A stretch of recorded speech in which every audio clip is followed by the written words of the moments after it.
Hello dear all, now we will study centralization and decentralization of authority. Both these terms are related to concentration of powers. So centralization means concentration of decision making powers in few hands.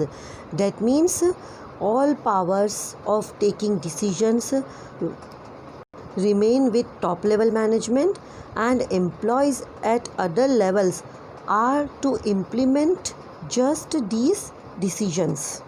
So centralization is just reservation of authority at central points in the organization as depicted in this picture. Say for example, in a company, top level management takes all the decisions regarding finance, acquisition of resources, distribution of powers, recruitment of employees, etc. And respective departmental heads act as per the instructions and orders of top level management. They are not free to take any kind of decisions to perform any activity. So this situation is called centralization. That means the organization is completely centralized. Alright, now what is decentralization? Decentralization is the systematic dispersal of decision making power. That means systematic dispersal of authority to employees at different levels. Let's see the decentralization in details. See, this picture depicts the decentralization position in any organization, and this picture depicts the centralized society. So, decentralization is the division of business functions into certain units and entrusting each unit to perform with overall authority and responsibility.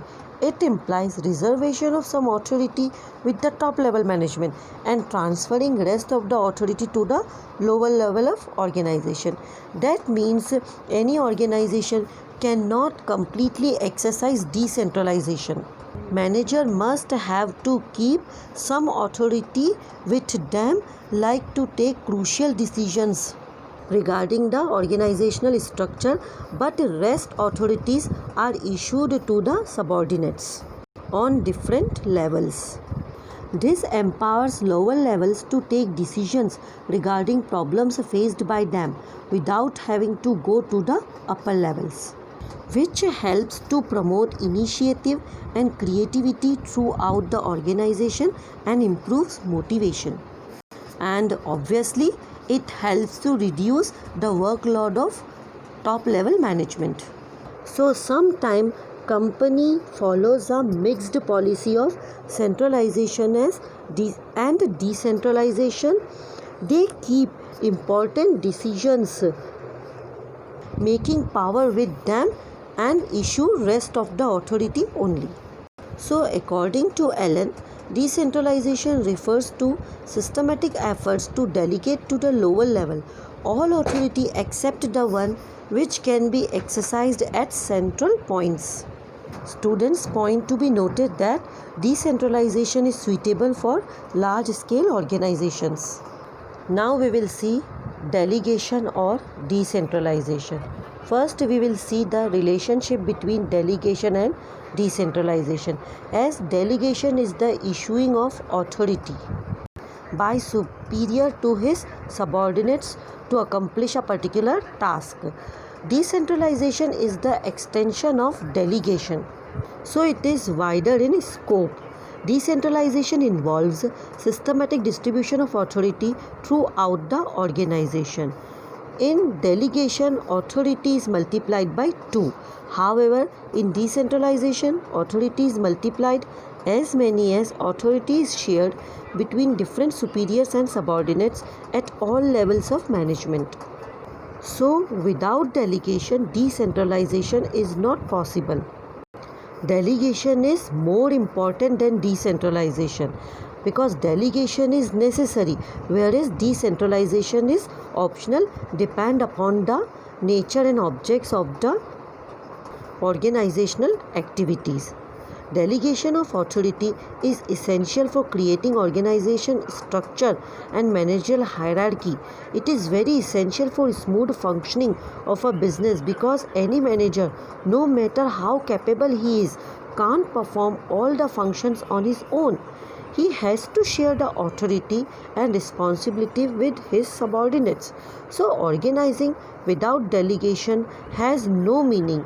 However, decentralization is an optional policy because it depends on the decision of the top management whether to provide freedom of action and decision making power to the subordinates or not. It is required only when the organization expands and grows beyond the capacity of top management. It is a matter of choice and preference of top level management and not compulsory.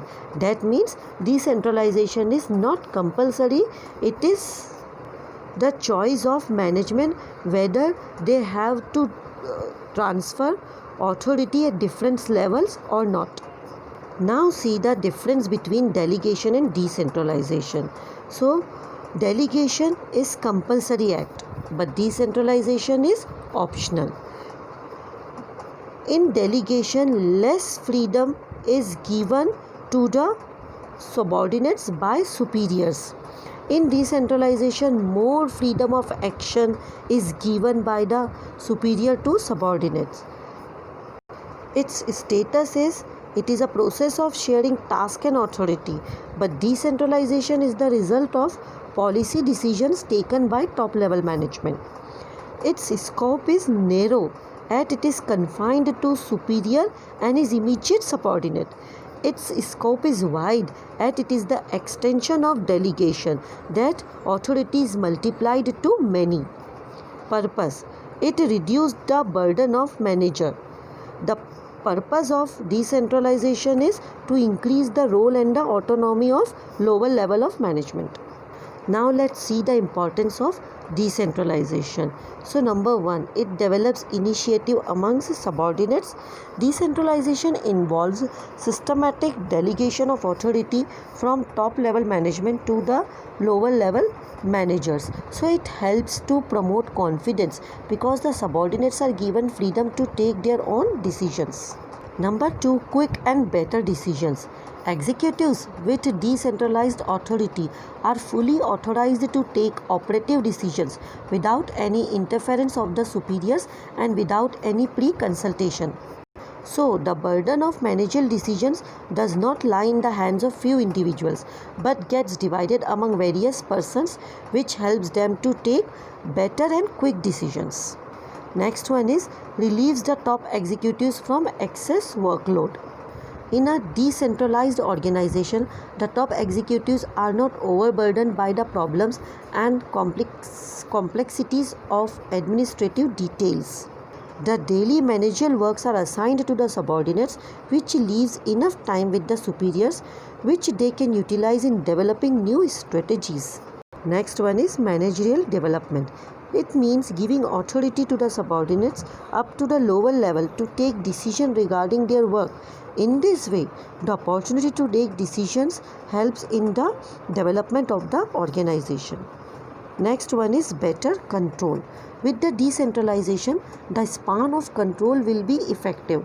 It also helps to evaluate the work performance at all levels and make possible to fix accountability. It possible to evaluate performance at each level, which results in complete control over all the activities.